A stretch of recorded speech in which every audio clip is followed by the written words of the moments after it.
The flickering lamplight cast long, dancing shadows on the temple walls, illuminating the tense tableau before Raghavan. Vidya stood pale but defiant, her eyes fixed on the crimson ruby clutched in the collector's hand. He was a gaunt man with sharp features and eyes that glittered with an unsettling intensity.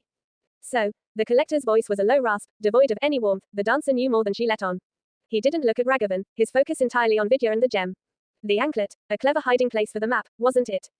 Vidya finally spoke, her voice surprisingly steady. That anklet is an heirloom, nothing more. You've misinterpreted everything. Raghavan stepped forward cautiously. Let her go. This artifact, whatever it is, doesn't warrant this. The collector laughed, a dry, humorless sound. Doesn't warrant this. Inspector, you have no idea what this stone is. It holds power, untold power. Power that was almost within my grasp, thanks to our talented dancer here. He gestured dismissively towards Vidya with the hand holding the ruby. The power to what? Raghavan pressed, his eyes scanning the dilapidated surroundings. There was a faint scent of incense mingling with the musty odor of decay. 2. Reclaim what is rightfully mine, the collector hissed, his grip tightening on the ruby. This temple, these lands, they were stolen from my ancestors centuries ago. This stone is the key to restoring our legacy. A legacy built on what? Kidnapping. Fear. Raghavan counted, his hand instinctively moving towards his holster. Suddenly, Vidya made a swift movement. Before anyone could react, she lunged towards the collector, her outstretched hand aiming for the ruby. The collector, startled, stumbled back, a snarl escaping his lips.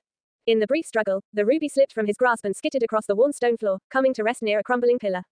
Both Vidya and the collector froze, their eyes locked on the gleaming gem. Raghavan saw his opportunity. He lunged forward, tackling the collector just as he bent to retrieve the ruby. They crashed to the ground in a heap. The collector was wiry but strong, fueled by desperation. He struggled fiercely, attempting to break free. Raghavan, using his weight and training, managed to pin him down. Vidya, get the ruby. Raghavan grunted, his breath coming in short gasps. Vidya hesitated for a moment, looking from the struggling men to the glowing stone. Then, with a newfound resolve, she darted forward and snatched the ruby. As her fingers closed around it, a faint tremor ran through the temple floor. The collector, seeing his prize slip away, let out a furious roar. You fools, you don't understand what you've done. Raghavan finally managed to subdue the collector, securing his hands behind his back. He looked at Vidya, who was now holding the ruby, her expression a mixture of fear and awe. The crimson stone pulsed with a soft, inner light. What is it? Raghavan asked, his voice low. Vidya shook her head slowly. I don't know. But the stories, they spoke of a guardian, a protector of this temple. Just then, a low rumble echoed through the temple. Dust and debris began to fall from the decaying ceiling. The single oil lamp flickered violently, threatening to extinguish.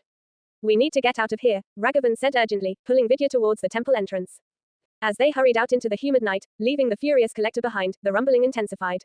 A section of the temple wall crumbled, revealing a dark, gaping opening. A gust of wind swept through, carrying with it the scent of ancient earth and something else, something ancient and powerful. Raghavan glanced back at the temple, a sense of unease settling in his stomach. The dance might be over, but he had a feeling the final act was far from concluded. The ruby, and